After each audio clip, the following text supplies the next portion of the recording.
Welcome to the Artist Academy podcast, a place where we focus on the business side of art to help you attract more customers, increase profits, and ultimately live a life of creativity and financial freedom.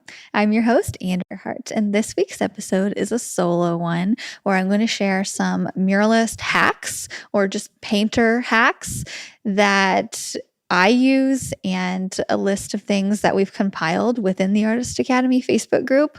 I recently put a post up in our Facebook group that says, hey, if you guys have any fun hacks that you use in your mural business specifically every day or every once in a while, things that just come in handy that you think would be worth sharing, let me know. And boy, did everybody let me know, because we have some newbies in there. We have some that have just gotten their business off the ground, and we have some artists that have been doing it for years and years. And I got info from everybody. And so I'm going to share some with you and compile them with some of the ones that I use. But this also started because I was on a job here recently where I was painting, and we had to get really high up, and I needed to order a lift. Like, I needed to get a lift there. And if anybody has ordered a lift, you know that the drop-off fee is a couple $100, the pickup fee, and it costs so much to have it there. And it's like a minimum of $600-700 to have a good scissor lift there, which is a lot. And not a lot of people have a giant budget. So then it would leave you using a ladder, and it just takes a lot more time that way. And if you're listening to this podcast this year, that this year's theme for me is how to make the most money in the shortest amount of time and get back to living my life and spending time with my baby and doing whatever else besides working. So what I do in the last few years, this is a trick that I've learned. So I have a Jeep, and the Jeep can tow small things. And so what I do when I'm in a bind and I need to reach a really high place and I need to do it efficiently, like I don't want to be on a ladder. It kills my back. It kills my feet. I don't like it. So what I'll do is I'll call up and ask the local Sunbelt. This is not an ad for Sunbelt, but that's who I use, and they're a lift rental company. And I have a go-to guy there. I'm like, hey, Tony, I need to rent a lift. Do you have this available? He says, yes. Great. I'll be there with my Jeep in the morning. So I go and I pick up this lift rental, and it's called a towable man lift, to where it's one of those with a bucket. So it's not a scissor lift. It's one of those that has like an arm extension and a bucket, and you need to have a harness in it.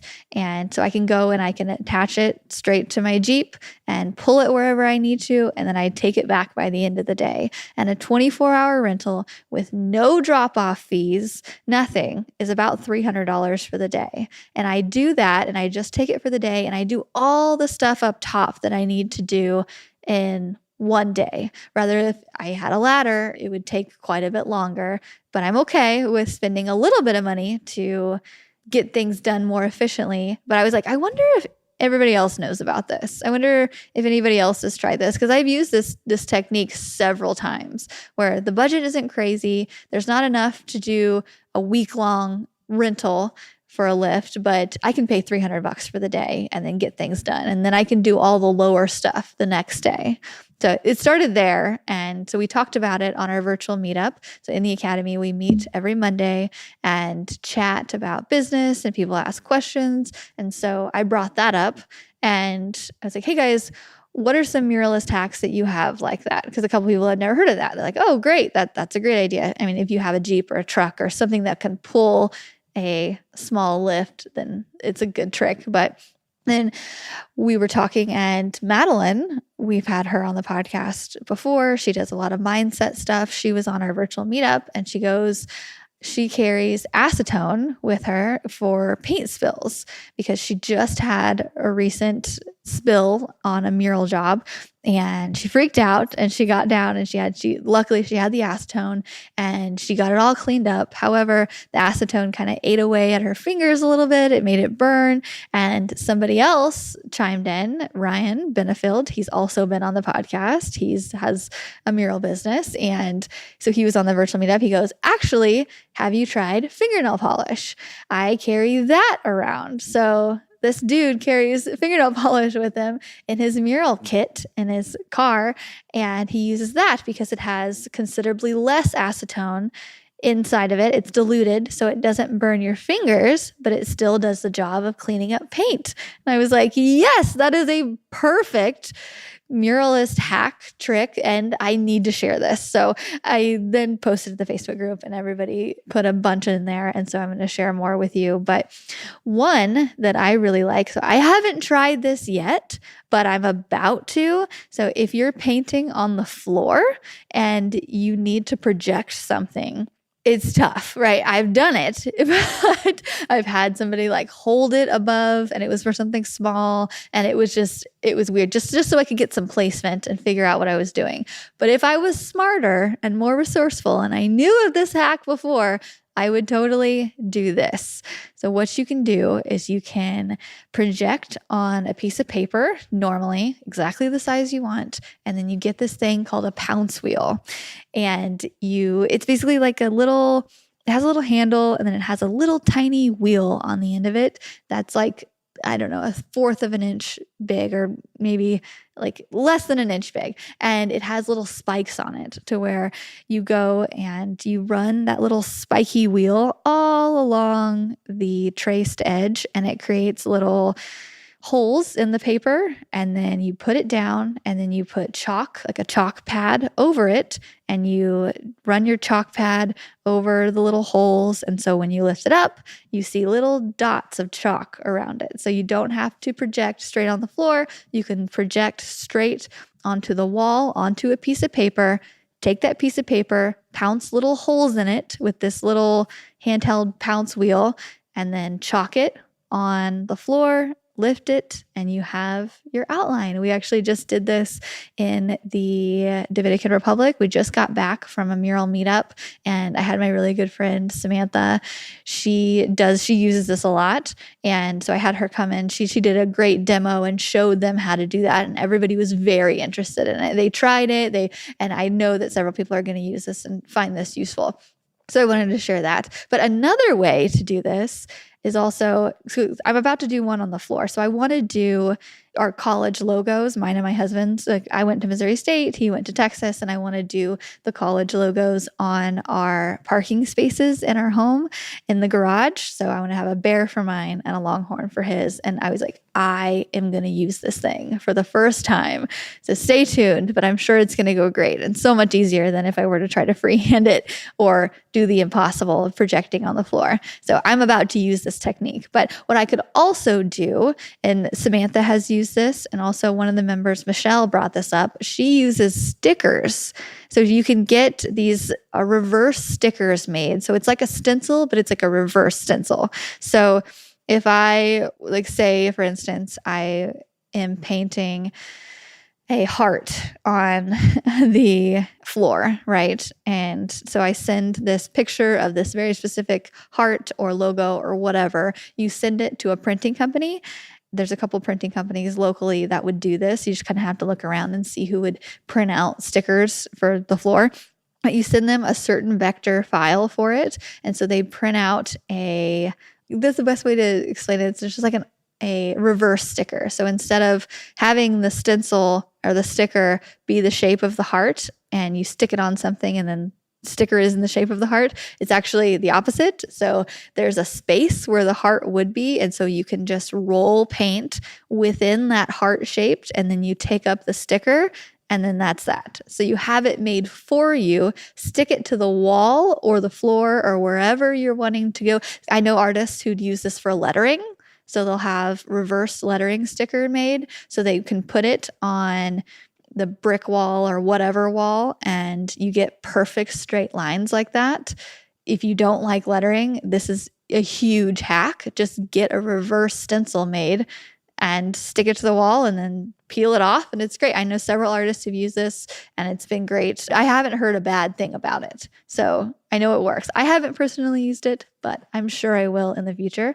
The next tip is with palettes. I use a bunch of different things for palettes. I use aluminum turkey pan. So the thing you cook your turkey in for Thanksgiving, the throwaway thing, I use those of all sizes for my palette. But Courtney Clark, she's in the academy. She says that she uses the throwaway plastic containers. So any kind of to-go box that you get that is reusable. So not the foam ones, but any kind of plastic to-go box because they have the lids on them. Super nice. I use yogurt containers to hold paint, coffee containers, anything with a lid is even better. So that's a really good free way to use up things that you would normally throw away and use them for paint and then throw them away eventually. So that's a really good cost-effective way. However, I would pay good money for some kind of mural palette that had cups built within it, like a tray that was flat, but also had cups built within it so that I could put my paint in it, maybe on the sides or wherever, and also mix in the same tray because the aluminum turkey pans are great, but it's all one flat thing. So if I put paint inside of it, which I like to do, I typically put it on all four corners. But if I tilt it, then it all runs together and it's just not, I would pay good money for a palette, a muralist palette specifically. It's not out there. Nobody's invented it. Somebody should. And yeah, it's something with cups in it. Something I found that's kind of close to what I'm talking about is like a muffin tray. So they have those cups in it that come down to hold the paint. Muffin trays are really good. However, then there's no place to mix your paint within that. So I want a hybrid. I want a hybrid of my turkey pan tray and my muffin tray, but it doesn't exist. But Jessica Brackett, she's new to the academy and super active in the group. She commented on this. She said that she uses covered plastic egg trays as a paint palette, and they also have the lid.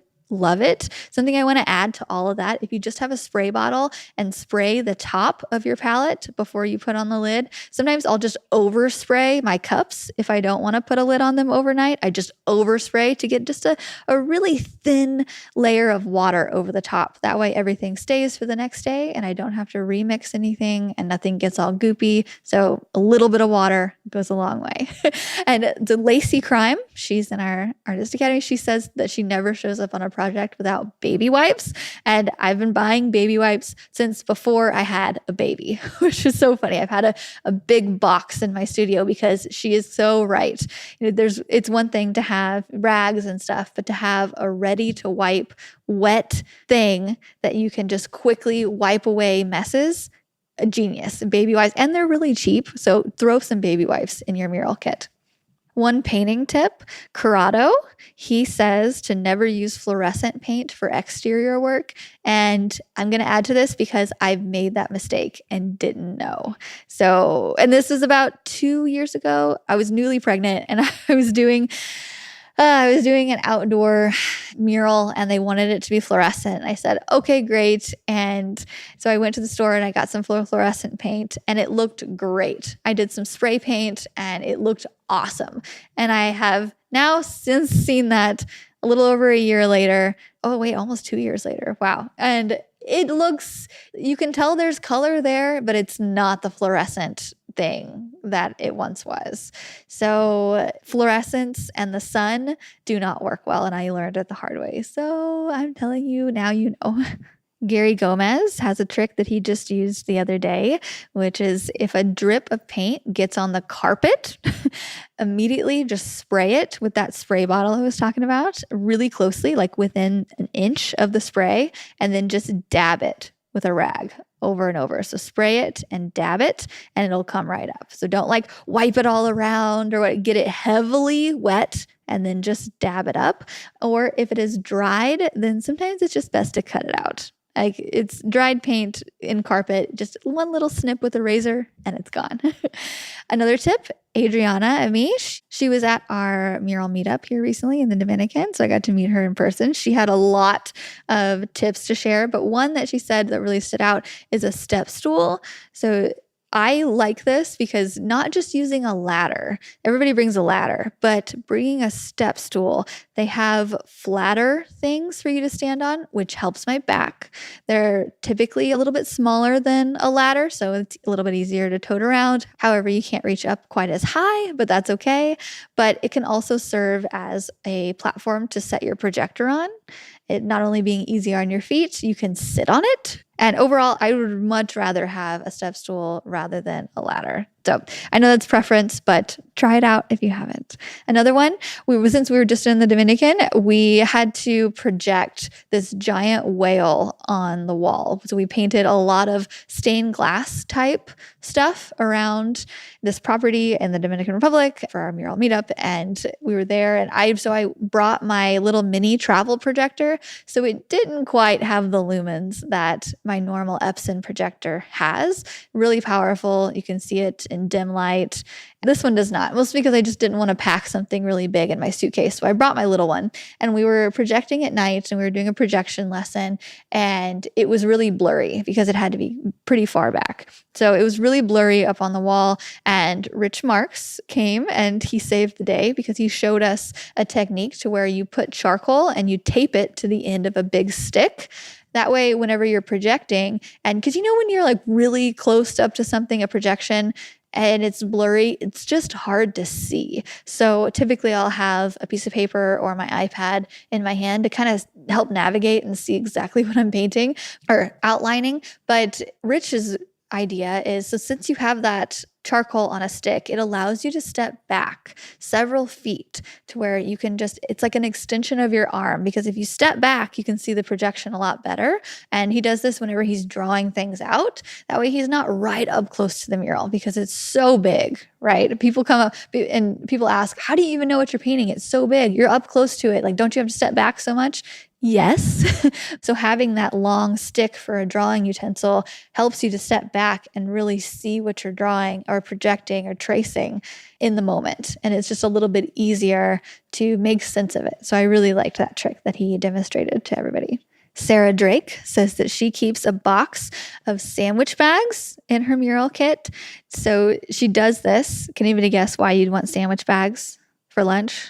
No, it's maybe that too, but she uses it to put her paintbrushes in. So yeah, you have dirty paintbrushes at the end of the day. You don't want them to dry out. She just puts her paintbrushes in this just really cheap sandwich bags, rolls them up, and that way she can tote them home to clean out, or it saves them for the next day. So it's just like putting plastic bags over wet rollers. I do that quite often. So if I'm using a roller and I need to stop for some reason, or I need to let a layer dry, I'll just stick it right in a plastic bag, roll it up, and then it's good until the next day or a few days.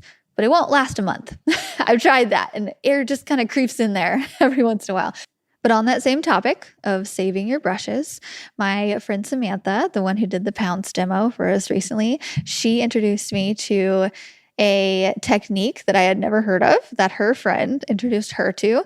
And it's this idea that you have 2 buckets of water. So instead of one, like we all have one, right, to put our brushes in and, have water and all the things. So she has 2, and they both have lids on them. So that way when you're transporting them, nothing splashes anywhere. But she has 2 buckets of water.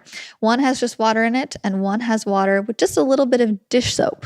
And what she does when she's on a mural job, so she doesn't have a million dirty brushes, is when she's done with working with a brush with a specific color, say she's painting red, and she's like, I really want to use the same brush and paint yellow. But everybody knows that once you go from red to yellow, you really have to have a very clean brush in order to make that color transfer, right? So she will put her brush in the soapy water, clean it out, and then put it in the clean water, roll it around, clean it out, and then wring it out, and she has a completely clean new brush. She is also a germaphobe, and so this also very much goes to just her lifestyle. So if you are somebody who does not like dirty, clean, like not being clean, you will love this. Personally, I just kind of throw everything in and it's fine, but I love this technique because it just makes everything a lot more organized. It's going to make your brushes last a lot longer, and it minimizes cleanup. at the end of the day. And if we can be less messy with paint, that's a win, right? Because it's very easy to, my studio gets so messy so quickly, right? So anything that's going to keep me a little bit cleaner, I am open to. So I wanted to give just one last little shout out to my friend Samantha, who is starting a new business venture, a kind of a side project within the mural community. She started a company called Mural Company Products, and I think it's going to be one to watch out for. Her first product includes this brush washing system and is part of a muralist kit. So she's put together all of the muralist essentials, supplies, things that you use on the job every day, and I put it together in a muralist kit. So I will link to her website. It's muralcompanyproducts.com. And I think it's something just to watch out for. She's going to have a lot of products coming out in the coming years for muralists. And she's open to so many ideas for what you want. So specifically, I want a muralist palette. I want something that, like I said, can hold cups and keep my paint from spilling into each other, but also has a flat surface on it. So we've been chatting, and that could be a small possibility of something to come. I hope so, because I don't have the time to do this. I don't want to get into products, but she does. And this is a passion of hers. And I'm like, maybe we could work a little magic and create products for muralists that can help make our lives a little bit easier. There's so many different ideas of things that are coming, and I think it's just a company to watch out for. So if you want to follow their Instagram and learn a couple things, and yeah. So shout out to my friend Samantha, and everybody go follow it. I will link into their website. And yeah, but that concludes our muralist hacks. I kind of ran through these pretty quickly because I don't think a lot of them need a lot of explanation, but I hope that you've gotten at least one, surely, right? At least one hack that can help you in your day-to-day painting business. And I hope you share it. So if you could please share this on Instagram stories, I will gladly reshare your share because I am very thankful when people share my stuff, and I want to get the word out. And so if anything has helped you, please share it online, anywhere, and tag me, and then I will reshare. So that's my ask for you for putting out these podcasts every year for almost 5 years now. This podcast is almost 5 years old. Crazy. Anyway, that's all I have today. Next week will be an interview with a muralist, and hopefully you'll learn something there too. So have a great week, and thanks so much. Thanks for listening to another episode of the Artist Academy podcast. I've been putting out at least one episode per week for more than 4 years on this podcast, and it's really cool to see those download numbers go up and up as time goes on. And that's because artists like you listen and share these episodes. So really, when I say thank you, I mean it. It's really cool to see progress along the way.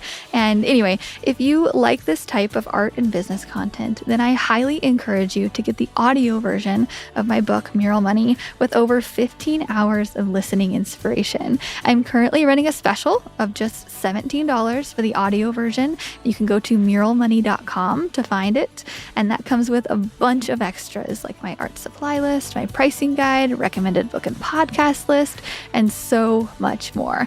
I filled that book with tips from my art journey of building a profitable mural career. Plus, I've included the best of the best advice from guests I've interviewed on this podcast.